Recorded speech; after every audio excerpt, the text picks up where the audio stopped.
On a blog post page with Classic Editor, Squarespace automatically uploads images in full width, as shown in this image. To reduce its size, click and hold over the image. Move it around. The blue-colored guideline indicates where the image will be placed.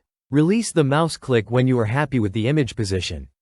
So, I have dropped it here and you can see that the display size of the image is reduced without using any markdown block or a custom CSS. Feel free to adjust the image placement as you like. Another scenario arises. I have uploaded a vertical image that occupies excessive space on the page. Just like before, drag it around to select the right position for the image. You can see that the vertical still does not fit in the viewable region. To fix it, hover the mouse cursor over the side guidelines. Then, click and drag the mouse to the left or right to select the appropriate display size for the image. Now, let's discover how to prominently display a specific text alongside other text to create a quote-like effect.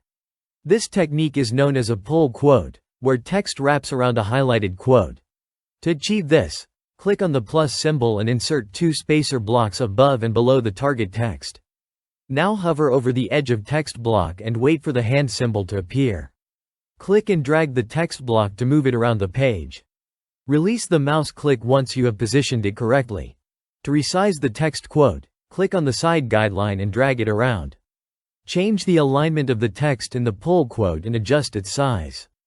To enhance visibility, consider using a custom color background behind the text to make the quote stand out more on the page.